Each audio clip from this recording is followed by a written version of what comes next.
السلام علیکم، کیا حال ہے؟ یہاں پہ نا میں نے دو پوسٹ شیئر کی۔ بیسیکلی ایک پوسٹ ہے جو بڑی عام سی پوسٹ ہے، جس کو ہم میم عام لفظوں میں کہتے ہیں، یا ایک عام کسی شخص کے ذہن کی پیداوار ہوتی ہے، یا کوئی ایسی چیز بنائی جاتی ہے جو کہ اس پہ لوگ اس کا مذاق اڑا سکیں۔ ٹھیک ہے، والی پوسٹ جو آپ ابھی دیکھ رہے ہیں یہ اسی کے متعلق ہے۔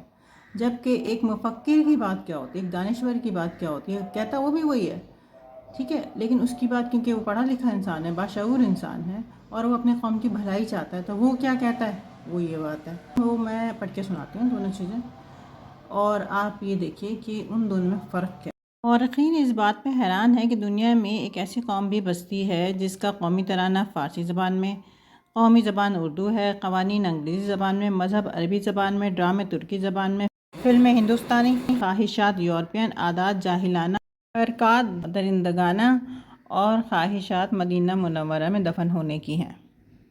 اب ایک دانشور، مفکر اور زمانے کا ہمدرد جو اپنے ہی لوگوں سے ہمدرد بھی ہوتا ہے، اور جو زمانے کی نہ صرف نشاندہی کرتا ہے بلکہ زمانے میں جن لوگوں نے ظلم مچایا ہوا ہے نا، ان کی نشاندہی بھی کرتا ہے، اور جن لوگوں میں کمی ہے نا، ان کی بھی نشاندہی کرتا ہے۔ کیا بے شرمی، بے رحمی اور خود غرضی ہے کہ انسان اپنے ارد گرد بھوک، غربت، اسیروں کی سسکیاں، جلادوں کی دھاڑ اور مجبوروں پر تکلیفوں کے تازیانے دیکھے، مگر وہ شخص ان کا دفاع کرنے کے بجائے صرف اپنی نجات تلاش کرے اور حصول جنت کی کوشش کرے۔ ڈاکٹر علی شریعتی۔ اب آپ دیکھیے، سوچنے کا معیار بھی ایک تو واضح نظر آتا ہے، ٹھیک ہے، کیا سوچ ہو گئی قوم کی اور کیا سے ہونی چاہیے۔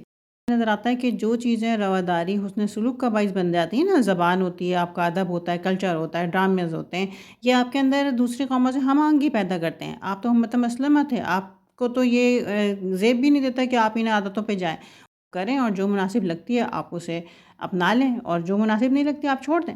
لیکن یہ رواداری کی بیسس پہ ہوتا ہے کام۔ یہ تو بہت اچھی چیز ہے جن کو انہوں نے مذاق بنا کے آپ سے ہنسوا رہے ہیں، اور آپ ہنس رہے ہیں اس پہ، جبکہ آپ کا اصل مسئلہ کیا ہے کہ آپ بے شرم ہیں۔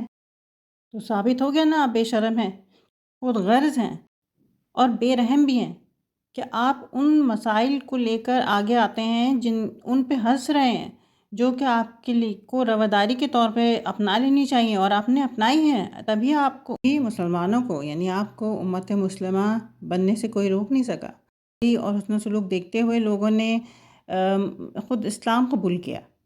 ہم آہنگی اور بھائی چارگی پیدا کرتی ہیں، آپ ان پہ ہنس رہے ہیں۔ تجربہ دیکھیے، تجزیہ دیکھیے کہ آپ خود غرض بھی ہیں، بے رحم بھی ہیں۔ اور بے رحم اور خود غرض کیسے ہوئے آپ؟